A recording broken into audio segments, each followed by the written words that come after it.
بسم الله الرحمن الرحيم الحمد لله رب العالمين مقعي هو أسد علي محمد وحنا هاي Secretary Somali Community Association of Queensland halkan maanta waxaan u joognaa inaan support gareyno dhalinyarada Soomaaliyeed ee ka qayb galaysa tartanka African Cup of Nations.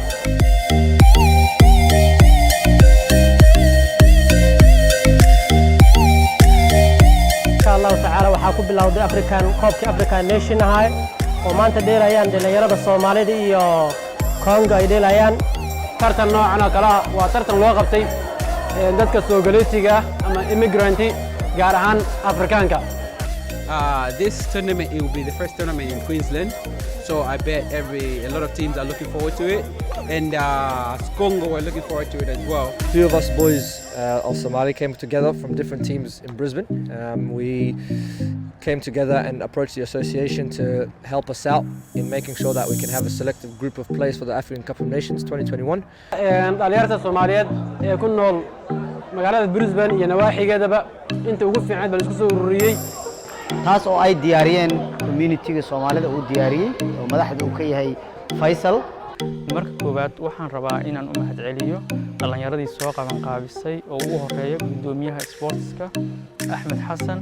sidoo kale waxaan rabaa inaan u mahadceliyo committee-gii ka qayb qaatay xulidda qaranka ee dhalinyarada ciyaarayso oo ugu horeeya coachka kooxda qaranka Maxamed Cabdi Xirsi, Axmed Cali Qadow, Asad Hassan iyo Farxaan Suuriya.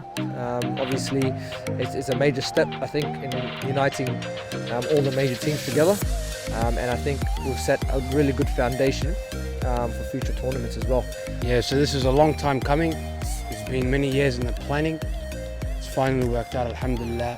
We've got a good group of boys, young, strong, fast. waxaan ku guuleysanay inaan soo xulno dhalinyaro kala duwan ee aan ka soo kala xulno kooxo kala duwan sidii ay u kala fiican yihiin tayadooda. waxa waaye process aad iyo aad u adag because ani xataa like team oo social ahaan coach garan jiray marka in ciyaartooy la coach gareeyo oo la isku haayo way adag tahay wayna ka sii adag tahay raggan hadda waxay qabteen tiimamka dhan gobolka dhan inay tageen ciyaartooy isku keeneen marka ciyaartooydii soo saareen ma xumo. Congo waa tiimka Afrikaanka oo ugu adaga u maleynaya gobolkeena aan deganahay marka game fiican uu jira alxamdulillah ciyaartii soo bandhigeen Xirsi iyo tiimkiisa ma sha Allah. I couldn't be happier.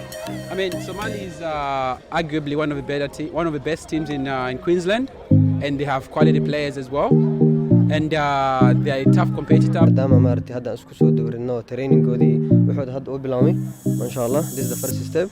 Inshallah, big and better. They've shown that some great qualities and great performances as well. I believe these boys can go far on this tournament. Alhamdulillah, the team is so good. Yeah, we're working hard. Hopefully we win. And we always had many different Somali teams participating in tournaments. And I think what we have today is probably the best thing that happened in the Somali football community here in Brisbane. So we're just excited about the future, what the future holds. marka waxa meesha u taagan waxa la daawanayaa game qaranka Soomaalida iyo game Congo. marka soo far dhalinyaradeena wallahi si fiican ay ku socotaa ciyaarta. insha Allah goal baa u rajeynayaa. 2 weeks until the tournament, as Ahmed just said. We're confident towards it. Lots of training, lots of prep games, and inshallah we can come together and win something together as one. dareenkayga lama soo koobi karo maadaama ay Soomaalida dheelayso. waan ku faraxsanahay maadaama maxallaha Soomaalida ay ciyaarayso. dareenkayga shucuurtayda lama soo koobi karo. wallahi horta ma sha Allah ciyaar fiican u dhaxaysa dhalinyartii Soomaalida qaranka matalayay. insha Allah waxaan u rajeynayaa duuleerada guuli gooni ma u rajeynayaa insha Allah duuleerada. And I really appreciate it, for the crowd and for you guys for making this happen. Like it was actually a good thing, and what I can encourage is about the community helping the young one.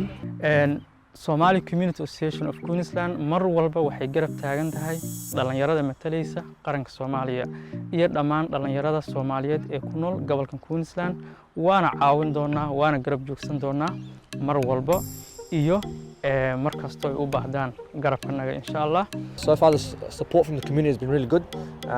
Obviously I approached Faisal initially to help us get on board with this stuff.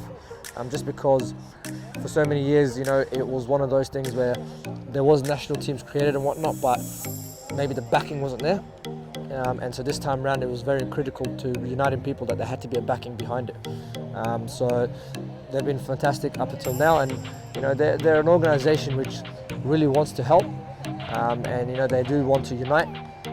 Maybe in previous years that was lacking a little bit, but at the moment, the only thing I can say is it's been going really, really good, and I think for the future, it's looking bright at the moment. Yeah. ciyaar aad u fiican oo xiiso leh maasha Allah. Waxaa aad ugu mahadsan maanta ciyaaraha dhacaya ee soo abaabulay Somalia Community Association Queensland. Waxaana mahad qaas ah u dirayaa dhammaan Soomaalida ka soo qayb gashay. Yeah, the coaches are, let's say, they're really good. They're working together as a group, getting together. Alhamdulillah, should be all right.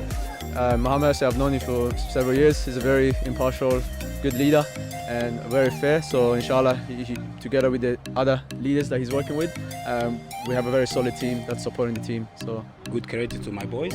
So it was a very good game. So I want these things to be happening. As I always say, like, you know, there's a lot of people behind this, like, you know, Ben Balls, like, you know, Sekou, all of them to organize this African Cup. So I'm one of the organizers as well, you know. Thanks very much, and we do appreciate it. This is the first time that we had the best teams come together and combine players that can compete in the African Cup of Nations. Inshallah, we'll do good with the support of the Brisbane community, inshallah. Waxaan halkaan baaq ugu dirayaa dhammaan ummadda Soomaaliyeed ee ku dhaqan Queensland iyo daafaheeda in la soo garab istaago dhalinyarada Soomaaliyeed. Soomaalida ku nool Queensland, gobolkan hadda Queensland la deganahay, inay ka soo qayb galaan oo dhalinyarada taageero fiican loo muujiyo. I think Soomaalida Brisbane ku nool waxa u diri lahaa inshallah hal isku imaado sida hadda aan u support gareynayno teamkeena Soomaalida xafladaha iyo events ka saan camal in lagu soo bato dadkii support gareeyaan aniga maanta shaqo lahaa laakiin because the boys are there like oh man alhamdulillah bulshada Soomaaliyeed waxa ugu baaqayaa walaalihiin inay garab istaagaan arrintan xulka la sameeyay sidii ay hore ugu sii wadi lahaayeen ama hili hoob ay la garab istaagaan. I think the message for the Somali community on behalf of the team and everyone associated with this project is to really get behind the team. You know, you see in your other major cities there's a lot of support, you know, for tournaments and teams that represent them. So I'm really urging the Brisbane community to come out in full force on the 13th and 14th of November. It's going to be a good spectacle, and it's just going to be good for everyone to see that, you know, there is some sort of hope for the younger ones in our community, and hopefully we're the start of a good trend. والله waxaan rajeynaa maartay insha Allah taageero dhamaan Soomaali weyn meel walba joogta. insha Allah waxaan ku rajaynayaa inaan koobkan qaadno insha Allah sanadkan soo socda. Soomaalida mar walba waxaan leeyahay gacmaha la isqabsado, micnaha la taageero, hal is dhiirigeliyo in maaragtay maalinta ay ciyaari doonaan dhalinyarada la soo garab joogsado, dabcan calamadii hore loo soo qaato. It's just like, you know, we want the community to come together, to come down and support, you know, the tournament. It's one of the African Cup of Nations, first time we hosted. dadkii soo qaban qaabiyana waxaa leeyahay micnaha aad iyo aad ugu mahadsan yihiin, micnaha waa cup fiican. The game tonight was really beautiful, well played all. Thanks to Mohammed and you know the other boys, Ahmed Ali, Asad, dhamaan si fiican ay u ciyaarteen. Dooniga caawa aad soo bandhigteen, to be honest with you, wuxuu ahaa one of the best ever aan arkay dooni la ciyaaraya. marka waxaan idin rajaynayaa insha Allah guul African Cup of Nations. shakina igama jiro hadduu alle idmo inaad maaragtay koobkaas aad u soo qaadi doontiin Soomaalida community-ga ee halkan Queensland. marka kalsooni weyn ayaan dareemayaa. Mohammed, Ahmed, dhamaan teamiska iyo kabtanka Saciid, insha Allah good luck. waxaan ka rabnaa maaragtay koobkan inaad noo keentiin hadduu alle idmo.